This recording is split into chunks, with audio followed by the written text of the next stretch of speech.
Early Saturday morning, gonna head down to South Carolina, support our boy Charles Barber, and test out a couple things on the G8. I'm gonna try to do a little video today of the G8 and give some more information about the build and setup and all, because I know I haven't really said much about it, but we've done a lot of work to it recently, so might as well. It's about 6:30 Saturday, and heading down, like I said, to Charlotte. I forgot the name of the shop we're gonna go to, but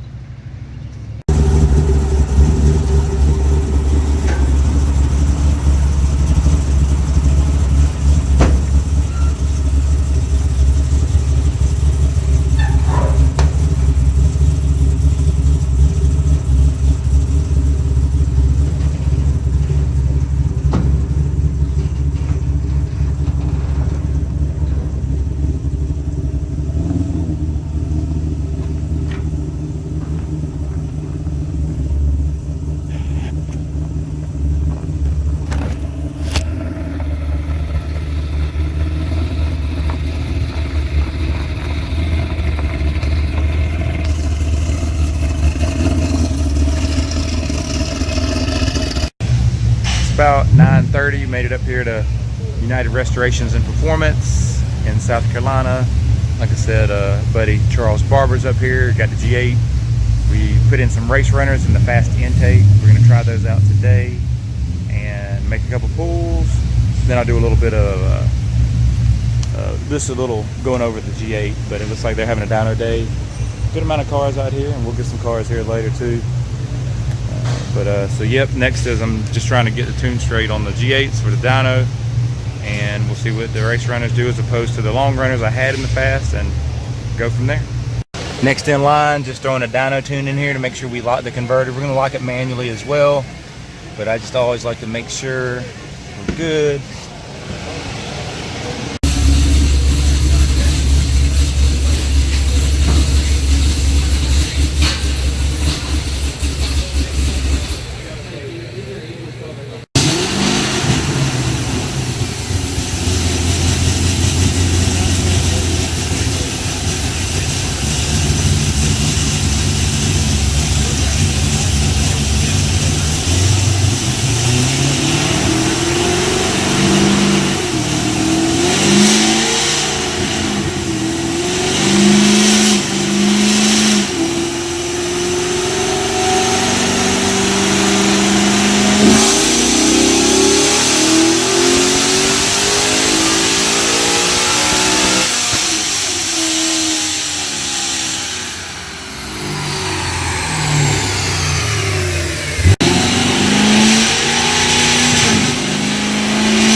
Just got off the dyno, or been off a little bit, but I haven't been able to touch base. Car did about like we were thinking. Basically, we lost power tethering off from 4,000 when we started the hit until about 6,500, where they both made the same power, and above 6,500 to 7,500, the race runners pulled more power, made more power at that point. Overall, I think that the torque loss and the horsepower loss below 6,500 was not worth the gains. So we're probably going to switch back to the long runner intake and then try to free up the actual air intake system itself, as we're still seeing a map reading of only 93 to 94 at wide open throttle. We have put a VCM intake, which should flow a little better than the Variram that was on there, and still going to try to figure that out. We have some things going on with the mass airflow housing and such, so we're going to try that out too. But overall, it looks like while we didn't pick up much power, you know, it's all in testing and making sure we know what we have, so that we never have to not know, and we know exactly what does what. Soon we may try a stock intake and throttle body combination. Right now it has a F.A.S.T 102 and a 102 millimeter throttle body, to just see what that will do as well. That'll probably be the last intake switchover we do, and try to just make a choice, use it, and at that point we'll just be good to go and go on to tuning it at the track, taking out torque management, and trying to get a little bit deeper in the 10s. The best run so far being a 1091. And once it cools down a little bit, I'm going to hop outside and go around the car with you, because I know I've never done that on a full video, to just sort of go over everything we got done to the car. Next morning, had a good time. Stayed the night at Charles' house and actually heading back home. Drove the G8 the last 30-45 miles just to go over some things. And I'm sorry? It's 19-inch wheels, and it's two 55s in the front and two 85s in the back. 19-inch, 255, 285? Yeah, I think there's, yeah, two 55-40s in the front, and these are two 85s in the back. Did you have to put some kind of lift extension on them to fit? It's actually lower 2 inches. The car's lower 2 inches. Because I got an Ultima. I was trying to figure out what side tire. Gotcha. Yeah. And your clearance, you don't rub nothing, don't do I don't rub anything. It fits good. 285 and 255. 255 and 285. Yes, sir. Okay, appreciate you. No problem. You're welcome. V6? V8. These came with a 6.0 LS2 with LS3 top end on them. Oh, okay. And so yeah, V8 rear wheel drive. All right. Appreciate Cool. you. No problem. Thank you. Sorry about that. And so yeah, every time we stop somewhere, we always get people don't know what it is at all. But yeah, so anyways, drove it 30-45 miles and trying to get the dyno sheets laid over. They were in a rush yesterday with the dyno day, and one able to print me out the actual sheets that show the comparison to the long runners and the intake to the short. So I'm going to wait for that, but most likely we'll be going back to the long ones. But I can say it pulls very hard up top, shifting at 7,500 RPM, and honestly feels like it could pull more, but the power is starting to taper off very lightly, but some at that point. So anyways, the car is a 2009 G8 GT. It is striker blue, and that's one of the most common questions I get asked about it is, you know, striker blue. Made it for 1 year only, about 1,200 in this color. It's got factory brakes on it with CTS V2 wheels, 19 inches, and as you heard, 255s in the front and 285s in the back.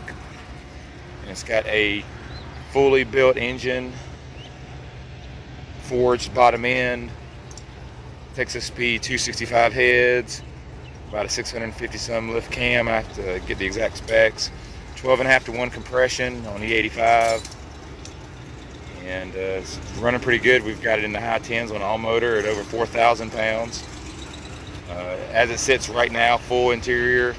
All we had was a drag pack with the jag stars in the back and some race, I don't even know. Yeah, jag stars in the back and the front. 17s in the front and 15s in the rear. It's got a GXP exhaust, American Racing headers, X-pipe, all 3 inches up until the mufflers. And the mufflers are off of a GXP. And I'll crank it up here for you in a second. Full interior, stock 6L80 transmission that we went through, and a Camaro diff with 345 gears that we have done a posi mod to. Just makes it lock up a little harder, and a lot of times they like to spin one tire. It stops that.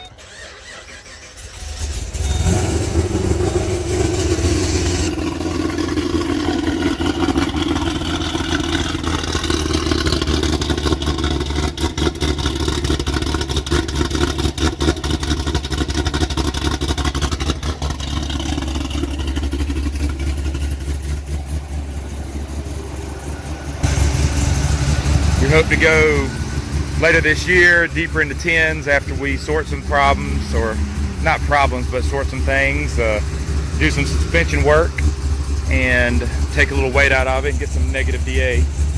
But for now, I'm just gonna drive it and enjoy it this year. We've been working on it a lot and not really had time to enjoy it because it does ride good, it drives good. My kids love it, and you know, we definitely don't enjoy it as much as we should. So I also got some pulls for yesterday from the dyno that April got for me, so I'll upload those in this video as well, so you've heard it at wide open throttle. Now you get to hear it in some idle action. So any questions, concerns, let me know, and we'll try to include a little bit more content and be more active with uploading videos, because I know I've been kind of slack when doing so. Hope you guys enjoy. Gonna load it up now and head to the house.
Just to do a quick wrap up on the video, Jade's back in the garage, and actually finally got the dyno sheets from the shop we went to last weekend. And while the long runners did still make more torque and horsepower earlier in the graph, the short runners did carry it all the way out to about 7,500. So we're going to try the runners at the track, the short ones, and go ahead and see what we can do, get some logs in, get some time in, and see if we can make it faster with those. As it does look, it carries a good 1,000 RPM more. It was kind of dying off pretty quick. So we're actually going to keep the short runners in there for the time being, and I'll try to keep everybody updated on how it runs at the track compared to with the long ones. Talk to y'all later. Have a good one.